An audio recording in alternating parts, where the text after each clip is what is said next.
What's up, guys, and welcome to Work Wednesday. And guess what? Oh yeah.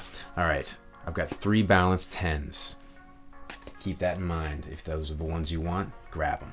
Well, grab one, right? I have 2 balanced 11s, and I have 5 custom 10s. The custom 10s are the gauges that you're used to with a normal 10 gauge. So if you just want to feel what they feel like compared to other strings, grab those. If you want to feel something cool and new, grab the balanced.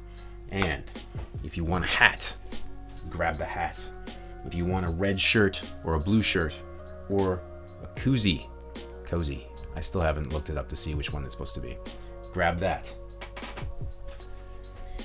And oh, stickers. I'll send stickers with all the stuff as long as I have enough stickers. All right, that's it for the giveaway. Be the first people to comment and you'll get the stuff. That's really all it is.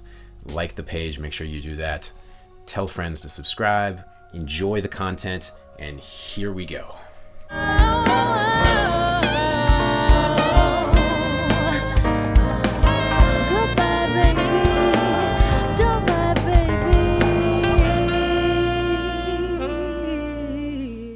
All right, today what I'm focusing on is a program called OBS. And the reason I'm doing this before you go like, oh, it's not music, I'm leaving. This is gonna save you time and money. I promise you, just check this out. I'll try and make it short. And here's how it works. OBS is a program that basically does all of your editing live for you. I'm more of an improv guy, meaning I don't like to write out my guitar solos when I record on albums. I don't like to do all these things in preparation. I like to do it on the spot because it feels more natural and more genuine. So all of these videos I make for you, I make on the spot, and I use OBS as my, I don't know, instrument. So this is it. This is what we have. It looks like this. Sorry for the endless trails of OBS Studios, but essentially, it's a program that allows you to do whatever you want as a setup. If you've ever seen me do this before, and I've talked about my C major scale, I always get confused when I do this one because I put it on the wrong side and left is right and right is left. Anyway, if you've ever seen me do a C major scale thing or any of the ones that I do with the Theory Thursdays, I usually use this as a tool so that I can bring up this, which is something that I've made in another program that I've brought into this, and I don't have to edit it afterwards. I can do it on the fly. I can do it right in front of you. It makes so much more sense, and it's super easy, and it's free. So OBS, which is this program again, is a free download. It's not spam, it's not spyware, it won't hack your computer, it's just free. It was a program created by gamers so that they could show what they were doing in their video games to their fans on YouTube. And it's become huge, especially during the pandemic, but also for streaming, which is what some of the gamers were using it for. And you can use it now as a virtual camera with your Zoom. So if you're doing Zoom at work and you want to be fancy, if you're teaching through Zoom, or you're doing anything else, just having meetings with Zoom, you can be fancy and have basically this crazy multiple setup thing going. And everybody thinks you somehow have already programmed all this cool stuff to happen. So this is how it works. All right, so I've moved my camera in the center here so that echoing thing goes away. And I want to be able to show you all of the features of this thing. So this is essentially how it works. It's kind of set up familiar. If you know anything about DAWs, this kind of feels like you understand what's going on. You have your audio mixer here, which are inputs from anything that you've entered in, and then you have your sources on the left over here. And your sources are basically the things that are plugged in. So your microphone, your camera, your computer is a source, and anything you can think of could be a source, including like a VLC player or anything that's plugged into your computer or anything that's in your computer. You can put PDFs up like I did earlier with the C major scale. So this is how it all starts. Over on the scenes here, you can create different scenes, and different scenes can have writing. For my band, we have pictures of the band hanging out, having our Jack Daniels drink because that was part of one of the big gigs that we did this summer. We also have our logo in front of us on screen while we're streaming. And then every different camera angle is set up here. So I don't want to switch because I don't want you guys to lose what's going on. But if I switch to any of these, like, well, I'll switch real quick to this one. That's now you can see me in full frame because I've switched to scene 2, which is my normal recording frame.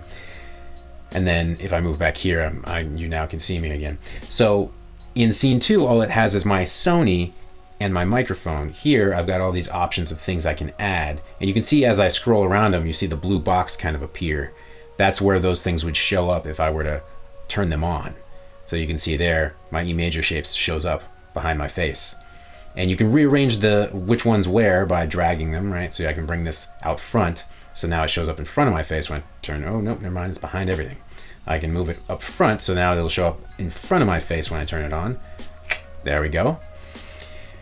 And so on. So you can arrange them in all sorts of different orders and whatnot. That's how all of that works, and your scenes control all of these things you've preset, and you can activate all of these scenes as you go, which grabs all of your different sources. Now, that's all of that stuff, and that's what the viewer sees as far as what sends it, meaning if you're recording or you're streaming, or maybe you're using this as your camera to be projected to a Zoom meeting. So maybe you're teaching a class on OBS and they're seeing this through Zoom right now in your class. Or you're recording, which is what I use it for during my YouTubes, but then I use it for streaming. All of that stuff is over here. Your settings are over here. That makes sense. That's just stuff. Don't worry about the exit button or that. But virtual camera turns on your camera for your Zoom meeting. Recording is what we're doing right now. If I hit stop recording, this happens, right? And if I start streaming, it'll start streaming to wherever I've told it to stream to. So the band does it through Twitch. One of the churches I do this for does it through Subsplash, which is an external company. So there's a lot of different ways that you can send streams to different things, and it allows you to do that all for free, all right here. Then if you look up on the top corner here, you can set up fade times. So if I fade between screens, I can have it be nice and smooth. Or I can have it swipe. So it could do this. And then it would do this. And this, and this, and this, and this, and this. Oh, why is it jumping back? Don't you jump back at me. Swipe, swipe. Oh. Anyway. But that's really it, folks. If you don't have OBS Studios, get OBS Studios. It doesn't matter if you're trying to do this professionally as a musician or an artist or a YouTube streamer. It doesn't matter if you're trying to do this professionally as an artist or if you're just on meetings every day with your boss. You will look so cool using this simple program to help make your life that much cooler. And that's Work Wednesday. Share the video and comment to get that gear, one thing per person, so you can comment about every piece you want. Put your top pick up front, and if your top pick's taken, I will go to your second pick. If that's taken, I will go to your third until everything is gone. So everybody comment, and I will see you tomorrow for Theory Thursday. Thanks again. Have a great night.